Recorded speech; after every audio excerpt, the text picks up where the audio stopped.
Let's turn our attention to a big mover in the market today. Shares of Square soaring in this session on news. The company is acquiring Australian fintech player Afterpay. You see the stock there up more than 10%. It does come with a steep price tag, though. The $29 billion all-stock deal is a 30% premium to Afterpay's last closing price, but it does give Square a larger foothold into the company's second largest market. Let's bring in Moshe Katri. He is Wedbush Analyst. Moshe, it's good to talk to you today. This is certainly a huge deal, acquisition, when we have seen explosive growth in this buy now, pay later space. Walk me through what you think this means for Square as they look to expand their services. Well, you have to put this in perspective of the overall strategy that we're seeing out there. And it's all about monetization.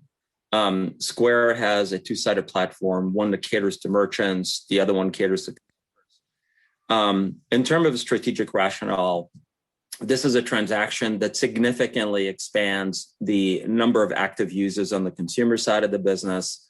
Square has about 40 million active users on their Cash App. Afterpay, I think, brings in about 60 million. So that kind of more than doubles it.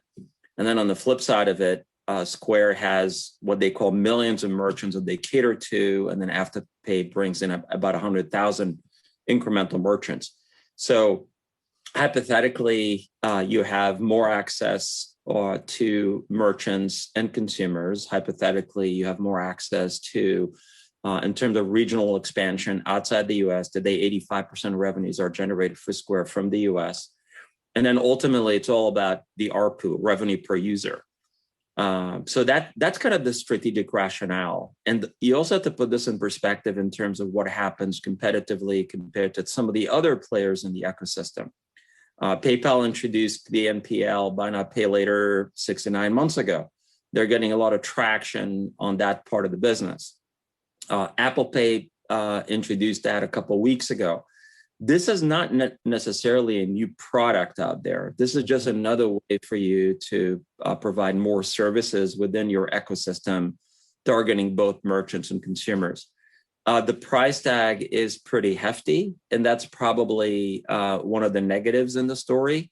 But if they can make it work, ultimately you'll get some of that accretion that the company's talking about, both in terms of revenue growth and profitability.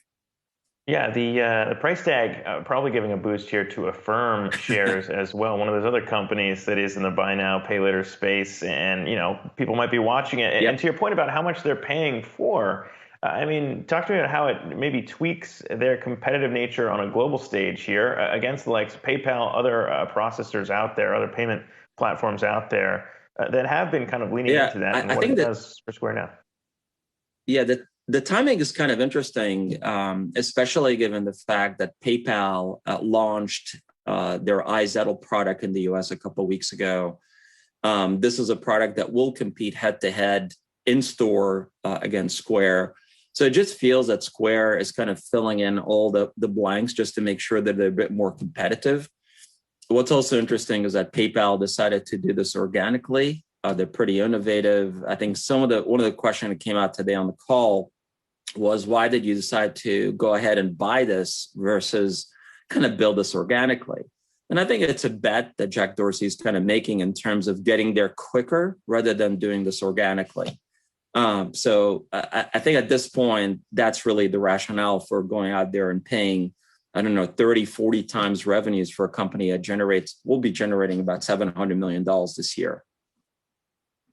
With that said, we've heard Square talk about this potential, especially in trying to tap into a younger market where they have said consumers are seeking a little more transparency, maybe going for the buy now, pay later option instead of going through the traditional credit cards. When you look at this market overall, how much of that right now of the potential has already been tapped? How much runway do you think there is when you consider how many competitors are in the space already? Yeah, Square will tell you that they're, at this point, only 2% of the market is tapped. So I'm not that worried about the competitive landscape. From my perspective, it's more about the ecosystem. Square today can offer you, this is really a digital banking product with a BNPL option, if you think about that. PayPal's headed that way. Stripe is headed that way. Stripe is publicly privately held. So I think ultimately you'll have 5 competitors that have a digital banking app or the super app that people are going to be focusing on.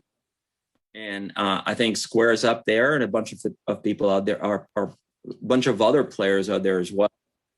In terms of the potential, in terms of opportunity, it's pretty large out there in terms of the growth, potential growth coming out in BNPL. But again, BNPL is part of the entire ecosystem of other things that are being offered in from all these companies.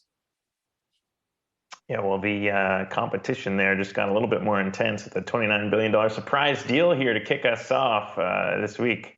Very interesting. Moshe Katri, though, Wedbush Analyst, appreciate you talking with us today off that. Be well.